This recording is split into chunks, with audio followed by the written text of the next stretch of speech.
It's wonderful to be with Dr. Scott Holland. I'm Jeff Carter, president of Bethany Theological Seminary, and we're going to spend some time talking about Dr. Holland's background, his interests, as well as what he's reading these days. But as an introduction to Dr. Scott Holland, let me share a little bit about Scott's bio. Scott Holland served for over 2 decades as the Schlaball Professor of Theology and Culture and Director of Peace and Cross-Cultural Studies at Bethany Theological Seminary. Bethany is in partnership with the Earlham School of Religion in Richmond, Indiana. In 2022, he transitioned to Emeritus Professor teaching theopoetics and writing in the flourishing program that he himself established. He has degrees from Malone College, Ashland Theological Seminary, and Duquesne University, and he was the Minolti Award. He received the Minolti Award for Excellence in Scholarship in 2000. Before joining the faculty at Bethany Seminary in 1999, Scott Holland pastored Mennonite and Church of the Brethren congregations in Ohio and Pennsylvania, and taught courses ranging from the humanities to peace studies to religion at 6 different colleges and universities. For the past 25 years, he has been actively engaged in the World Council of Churches' Decade to Overcome Violence, Just Peace, and Pilgrimage of Justice and Peace programs. This work has taken him to consulting, speaking, and writing assignments in Africa, Asia, Europe, the Middle East, and the Americas. He was the North American member of the drafting team that composed an ecumenical call to just peace. And at the end of 2025, he completed his 6-year term as a member of the steering committee for the Global Anabaptist Peace Network. I'll just add that in my work with the World Council of Churches, when you name Scott Holland, everyone knows his name.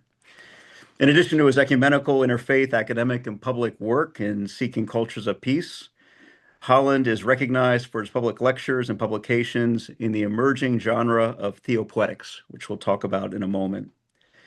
This wide range of scholarship finds expression in the classes he teaches at Bethany Theological Seminary and the Earlham School of Religion, which include courses in both theopoetics and peace studies. To speak of Scott's writing would keep us here for quite a while. What I will say is that he is at work on a theopoetics textbook that extends the theory and theology of his classroom and is currently co-editing a book of some of the best papers and presentations from a large 2025 conference in the Netherlands, Radical Renewal, A New Heavens and a New Earth, with our good friend, Dr. Fernando Enns and Toon van der Leer. This book is forthcoming in 2027. So with the conclusion of Anabaptism at 500, Scott Holland returns to the theopoetics speaking, preaching, and publishing. He's continuing that work, as well as doing some consulting work and spiritual direction in theopoetics and exploration from his city office, where he now sits in Pittsburgh. Dr. Scott Holland, it is a gift to have you here to just capture a bit of your bio, to see a few of your books, including those children's books at the top, always full of not just words but illustrations, because I would say you live an illustrated life. So, Scott, welcome. Thanks, Jeff. It's great to be with you. So, in your time at Bethany, you connected with so many different students, and so I know our alumni are interested in kind of hearing a little bit about your story and what you're thinking and even reading these days, as well as potential students and those being introduced to Bethany will be interested in this conversation as well. But to begin, take me back to the start of your scholarly career. Who were the greatest influences on your writing and your thinking and your teaching? Well, my scholarly career probably began as early as high school, and my influences came more from the broader culture than from the church. I grew up down the highway from Kent State University in North Canton, Ohio. And when I was a sophomore in high school, this was 1970, and on May 4th, there were the shootings at Kent State University. 10 soldiers and Nixon's coming. We're finally on our own. This summer I hear the drumming, 4 dead in Ohio. And those of us who grew up in that area were quite shaken by the events, the turbulent events in the broader culture. And this actually led me to think more deeply about my own Peace Church heritage and how I might contribute to seeking and making cultures of peace in a sometimes very broken yet blessed world. And so from high school on, I felt a kind of leading in the direction of peace building, but peace building not simply from a secular perspective, but somehow blending social solidarity with spiritual formation. So, interestingly enough, in my career, I became a professor of peace studies and theology and culture, seeking to bring those streams of meaning making and work for reconciliation in the world together. So then, taking both theology and culture, can you name some early thinkers that have had an influence on you as you were forming kind of that stream of consciousness as well as developed it over the years? Yeah, in addition to many of the Anabaptist, Brethren, Mennonite thinkers that I was familiar with, I also had ecumenical curiosities and interests. And surprisingly to some, I found myself drawn to the work of the ecumenical Catholic theologian David Tracy. And David Tracy became a really important influence because he believed that theology must be a public discourse rather than simply a provincial and a churchly discourse. The church is important and a place of formation, but our theology must, in important ways, go public and enter the public dialogue with an analogical imagination. That was his phrase in one of his books. How can we engage in an analogical imagination as we find conversation partners in all dimensions of our personal and public life? So Tracy was an important influence. And in my book, How Do Stories Save Us? I enter into very explicit conversation with the work of David Tracy. And David Tracy was very generous to me in conversations.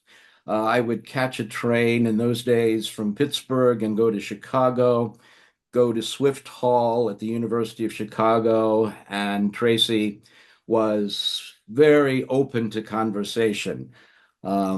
And at that time, and shortly after that, I learned that the Catholic ecumenical theologian Hans Küng had lost his position at the University of Tübingen and was coming to Chicago to teach.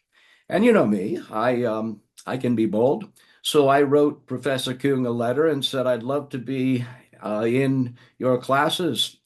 And he said, come to Chicago. And so I was fortunate enough to study with Professor Hans Küng, and that course was his foundational course on an ecumenical theology for the 21st century. So that had a very profound impact on me. It didn't lead me to Catholicism or Episcopalianism. I remained an Anabaptist, but it did deepen my ecumenical sensibilities.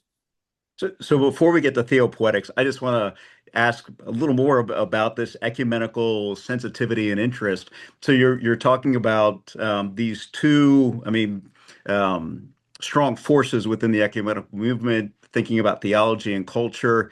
How did that then lead you into actual ecumenical engagement, particularly your work with the World Council of Churches, and then being an author with the Ecumenical Call for Just Peace? Yeah, so I had ecumenical involvements before coming to Bethany, of course, but Bethany is the kind of seminary that is open to ecumenical as well as interfaith dialogue.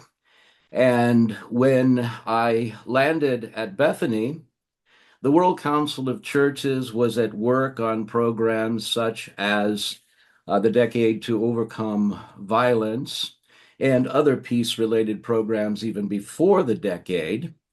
And Bethany, um, Emeritus Professor Don Miller had been greatly involved in many of these programs and projects in the World Council. And Don connected me with some of his conversation partners in the World Council of Churches. And before long, I received an invitation from Conrad Reiser at the World Council of Churches, the executive secretary at the time, to bring Bethany into more explicit conversations with their peace studies program. So we engaged in many consultations and even conferences around the world in which we did the planning at Bethany via a phone box. In those days, there was not Zoom, but we had an international phone box on the table in the president's conference room in the lower level of Bethany. And we planned many conferences, the first at Beanenberg, and from Beanenberg, we went to Nairobi, and from there to Indonesia.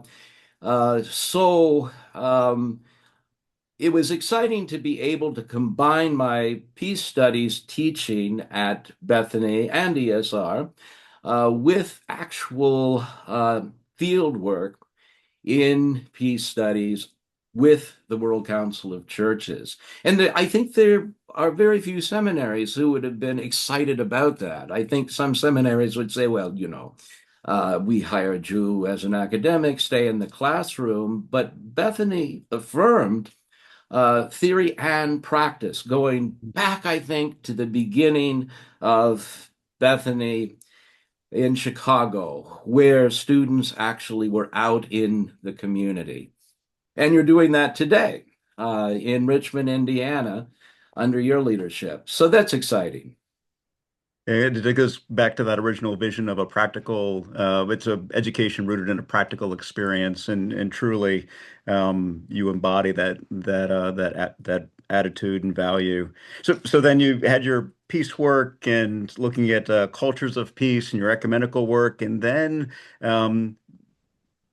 in the time that we've worked together, and the theopoetics grew from an idea and a thought to a class to a program. What drew you into theopoetics? Because that's really been your specialty the last decade or so. It has been, and actually, it's not that far removed from my interest in peace studies because I mentioned my early high school and college days working on behalf of peace. But in those days, I was greatly influenced by the music of Bob Dylan and Leonard Cohen and Pete Seeger and Joan Baez and Joni Mitchell, and not only influenced by them, but I played them in coffee houses as a singer-songwriter.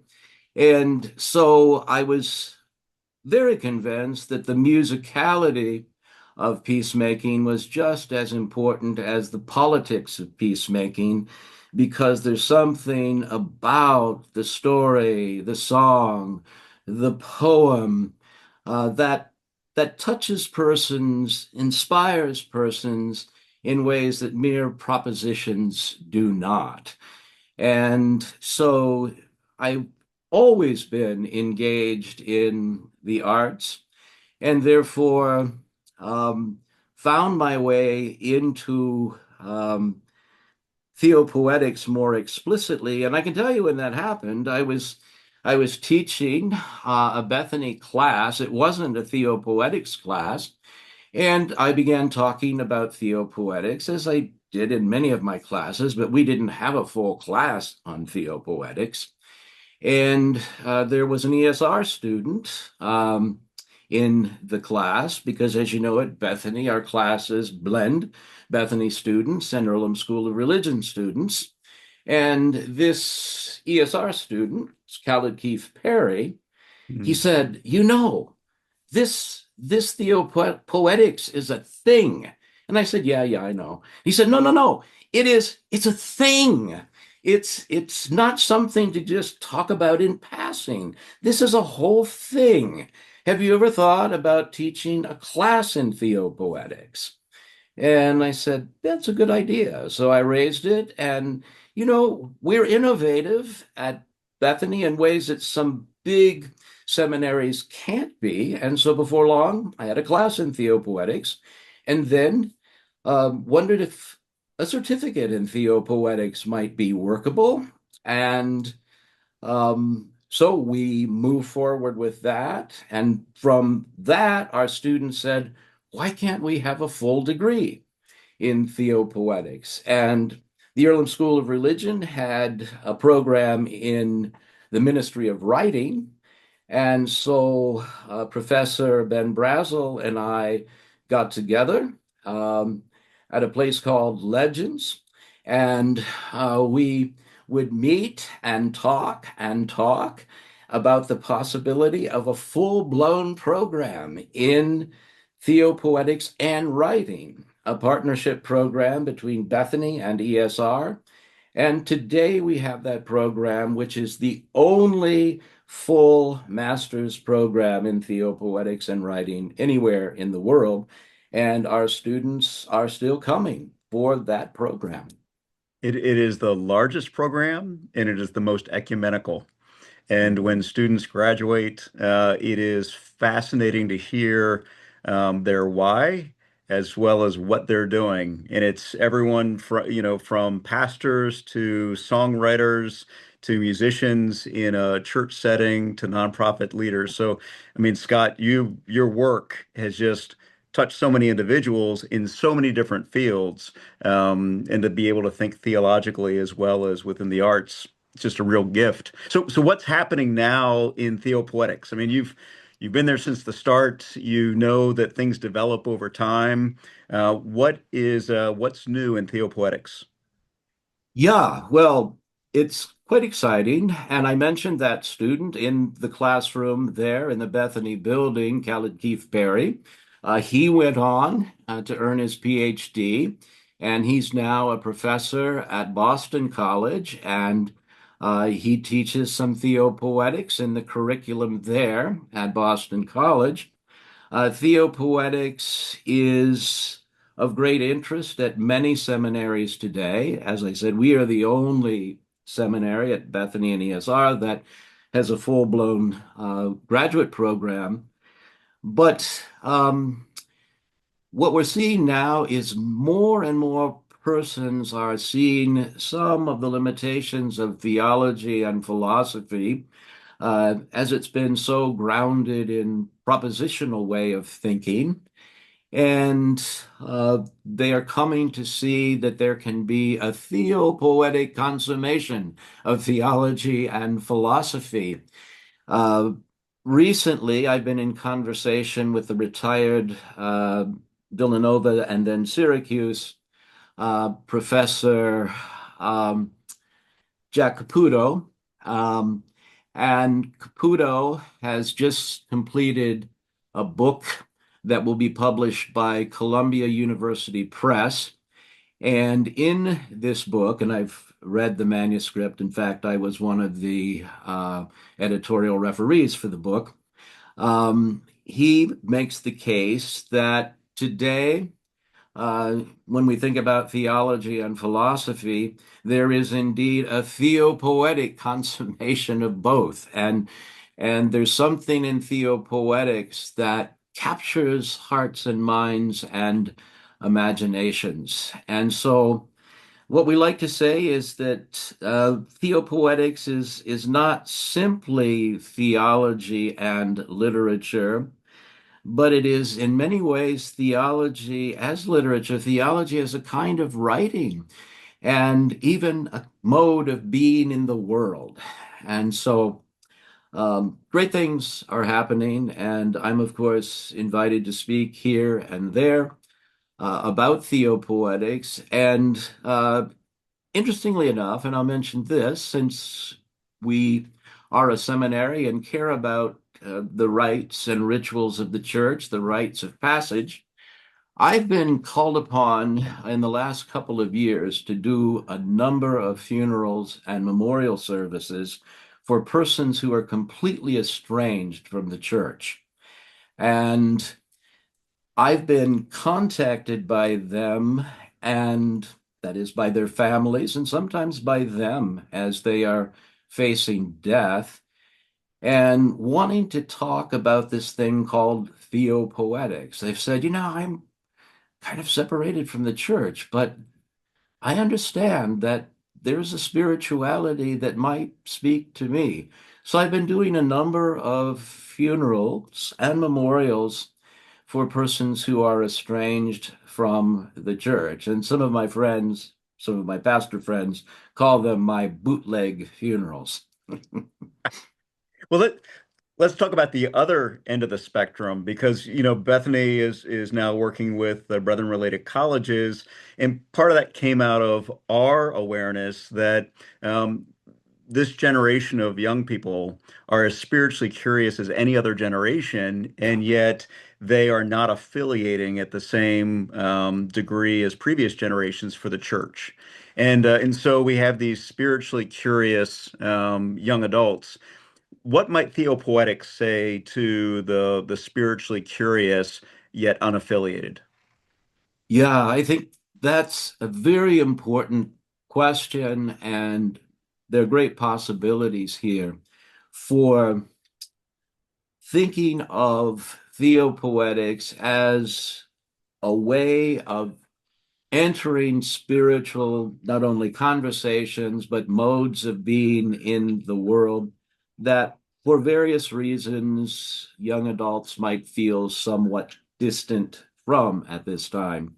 I think we are living in a time, sociologists tell us, a time that it is in many ways post-ecclesial for many, but it's also post-secular, which is to say that there's something in mere secularity that doesn't satisfy. There is a spiritual hunger. And I think theopoetics can be a conversation, can be an exploration into the spiritual that um, it doesn't exile the theological in any way. It doesn't exile the church, but it is an expression. It is a way to talk about spirituality that isn't so entangled in creedalism and in systematic formulas of theology that don't capture hearts and minds.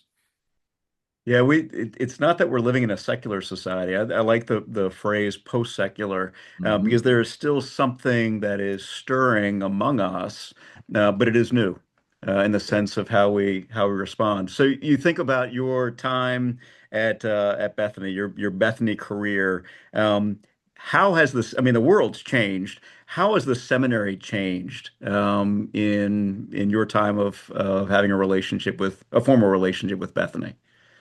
Yeah, in in just 25 years, the changes have been dramatic. When I landed on campus, um, most of our students were Church of the Brethren students, and our student body was quite small.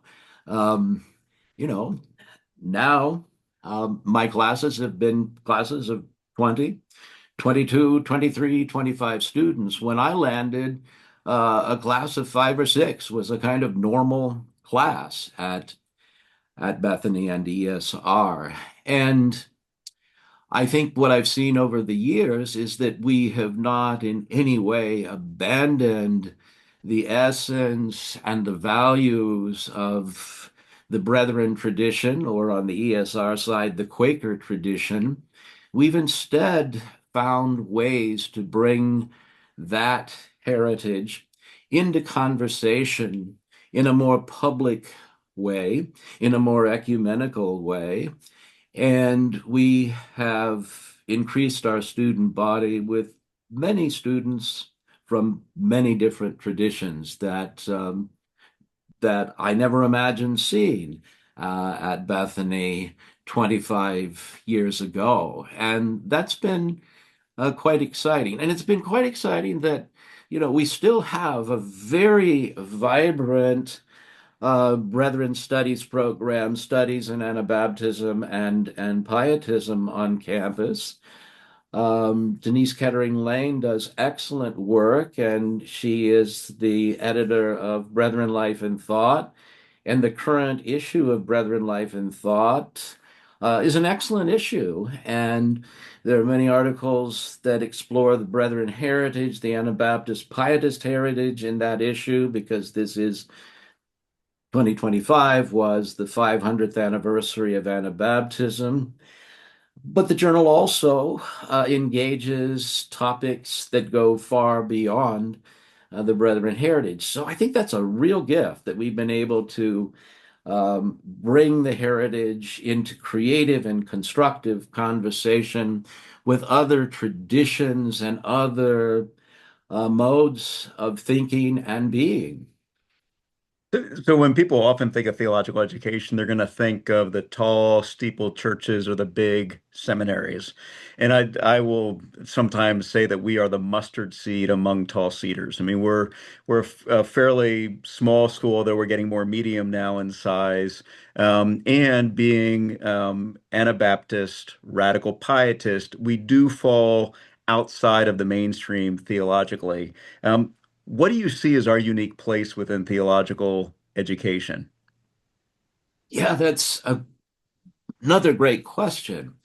I think because of our Anabaptist radical pietist roots, we are somewhat outside of the mainstream, respecting the mainstream, valuing the mainstream, but we're enough outside of the mainstream that we don't have to be a creedal kind of school.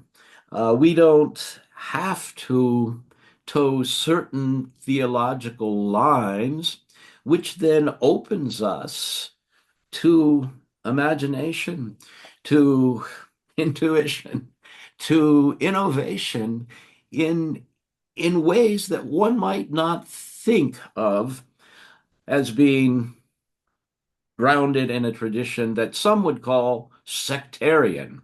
Um, but our style of sectarianism is actually saying that God doesn't always come to us in the center of history or in the center of the church. Mhm. Sometimes God comes to us on the margins.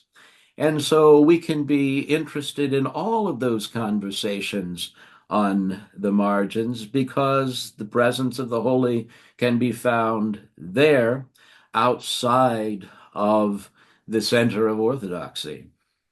I love that image. I just love that image of being there on the margins and not necessarily at the center, but respecting the center. But it gives us greater, flexibility and a little more fluidity in all of our thinking. So where's theological discourse headed, Scott? I mean, tell me the future. Where is theology headed in this post-secular, post-ecclesial world filled with spiritually curious people? Well, I think it's headed in a direction that values the integration of social solidarity, social justice on the one hand, but also spiritual formation, and if we want to call it self-creation, on the other hand, bringing these streams together. And of course, I would contend that theopoetics is a wonderful model. of pulling together social solidarity, social justice, and spiritual formation, self-creation, and reimagining the holy within those explorations. And it seems to me that theological schools, as well as churches, that are at work on this, freely inviting this kind of exploration, are experiencing sometimes new life, sometimes renewal. Um, and this seems to me to be where it's going, and to convince seekers that they belong to this conversation. That while we explore belief and behavior, belonging to the conversation comes first, and you belong. You belong to this romance of faith, this adventure of faith. And we'll see where that goes in terms of beliefs and behaviors. The old style was to begin with beliefs and then sketch out proper behaviors. I think today the more exciting communities say, come, you belong to this exploration. Let's see where it takes us. And as you would often say, to me and to others, we just follow the energy. Yeah. Which I mean just continues to ring in my ears, Scott, is that we follow the energy and that invitational relational piece. I think that speaks not only to the spiritually curious of the younger generation, but to all of us. So you got a few books behind you. What are you reading these days, and what are you writing? Yeah, well, you mentioned this work that I'm doing coming out of the 500th anniversary of Anabaptism. So this past year, I've spoken at a number of conferences nationally and internationally on Anabaptism and radical pietism. And so I've published in those areas. I mentioned the current issue of Brethren, Life, and Thought. I have a piece there. And this book that you mentioned that I'm co-editing with our good friend Fernando Enns and Tuan Vanderleer, um, that is pulling together some of the best papers from a big conference around Anabaptism 500 in Amsterdam. What I'm reading, got a couple things here in front of me. Um, Ada Limon, the 24th Poet Laureate of the United States, has a new collection called Startlement, New and Selected Poems. And interestingly enough, a Caldecott children's book artist by the name of Peter Ziss has put one of her poems into a children's book, and it's entitled In Praise of Mystery.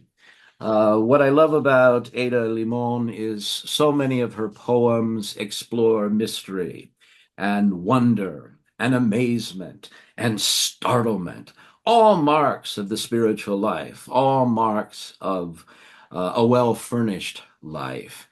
And then another book that I'm finding very fascinating is by Congressman Jim Clyburn, entitled The First Eight.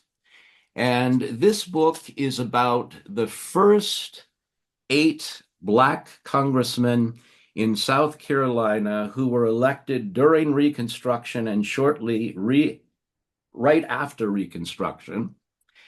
And then Jim Crow came in, and there was not another Black congressman in South Carolina until almost 100 years later when Jim Clyburn was elected to Congress. And so he writes in this book that he stands on the shoulders of these eight and then critiques the racism in society and Jim Crow and calls for justice in all of life. And so I have found this a really fascinating read.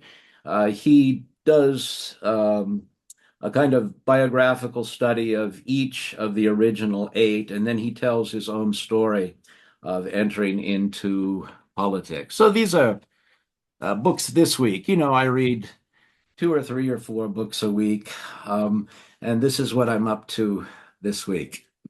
It would not be a Scott Holland lecture or presentation without you holding up couple of books. I remember a number of years back, one of the students imitated you at a dinner and walked around the room, pulling up books and showing them and explaining them. And I thought, how fitting is it for Scott Holland? What a great honor, Scott! Thanks for this conversation.